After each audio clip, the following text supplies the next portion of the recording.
بسم اللہ الرحمن الرحیم۔ السلام علیکم۔ اگر کوئی تم سے بھلائی کی امید رکھے تو اسے مایوس مت کرو، کیونکہ لوگوں کی ضرورت کا تم سے وابستہ ہونا تم پر اللہ کا خاص کرم ہے۔ تیرا نفس تجھ سے وہی کام کروائے گا جس کے ساتھ تو نے اسے مانوس بنایا ہے۔ کسی کو تم چاہو اور وہ تمہیں ٹھکرا دے، یہ اس کی بد نصیبی ہے۔ کوئی تمہیں نہ چاہے اور تم اسے زبردستی اپنا بنانا چاہو، یہ تمہارے نفس کی ذلت ہے۔ کوئی تمہارا دل دکھائے تو ناراض مت ہونا، کیونکہ قدرت کا قانون ہے، جس درخت کا پھل زیادہ میٹھا ہوتا ہے لوگ پتھر بھی اسی کو مارتے ہیں۔ زندگی کے ہر موڑ پر صلح کرنا سیکھو، کیونکہ جھکتا وہی ہے جس میں جان ہوتی ہے، اکڑنا تو مردے کی پہچان ہوتی ہے۔ ذلت اٹھانے سے بہتر ہے کہ تکلیف اٹھاؤ۔ حضرت علی نے فرمایا، جس نے کسی کو اکیلے میں نصیحت کی اس نے اسے سنوار دیا، اور جس نے کسی کو سب کے سامنے نصیحت کی اس نے اسے مزید بگاڑ دیا۔ اگر کسی کا ظرف آزمانا ہو تو اس کو زیادہ عزت دو، وہ اعلیٰ ظرف ہوا تو آپ کو اور زیادہ عزت دے گا، اور کم ظرف ہوا تو خود کو اعلیٰ سمجھے گا۔ حضرت علی کا قول ہے، عقل مند اگر خاموش رہے تو قدرت الہی میں فکر کرتا ہے، اور جب نگاہ اٹھا کر دیکھے تو عبرت حاصل کرتا ہے۔ مشکل ترین کام بہترین لوگوں کے حصے میں آتے ہیں، کیونکہ وہ اسے حل کرنے کی صلاحیت رکھتے ہیں۔ کبھی کسی کے سامنے اپنی صفائی پیش نہ کرو، کیونکہ جسے تم پر یقین ہے اسے ضرورت نہیں، اور جسے تم پر یقین نہیں وہ مانے گا نہیں۔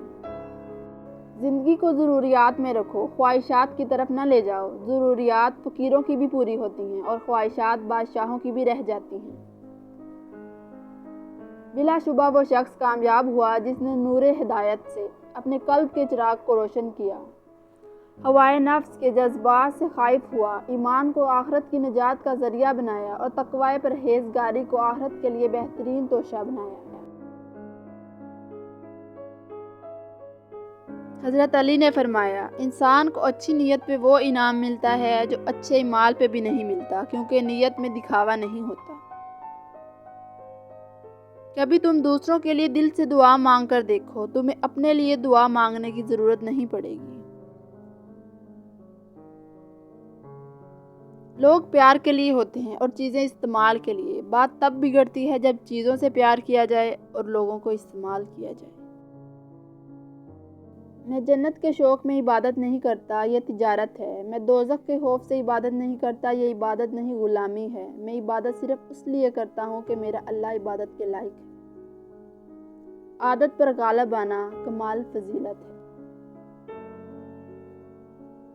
ادب بہترین کمال اور خیرات افضل ترین عبادت ہے۔ دوستی ایک خود پیدا کردہ رشتہ ہے۔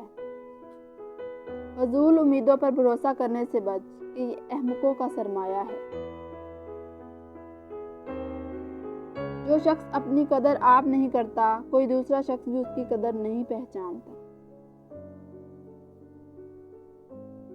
کارخانہ قدرت میں فکر کرنا بھی عبادت ہے۔ کوئی شخص گناہ کے سوا کسی چیز سے خوف زدہ نہ ہو۔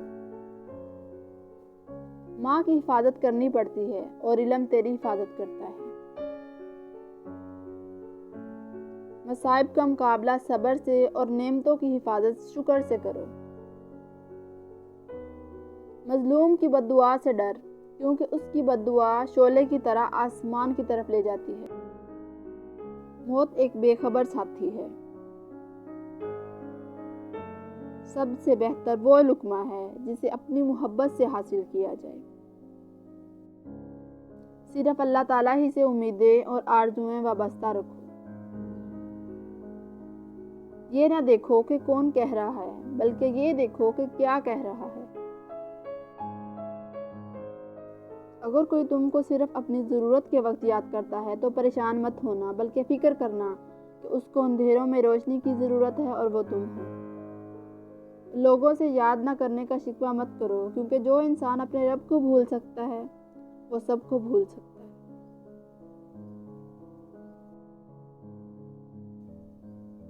کسی انسان کی خوبی کو پہچانو اور اسے بیان کرو، لیکن اگر کسی کی خامی مل جائے تو یہاں تمہاری خوبی کا امتحان ہے۔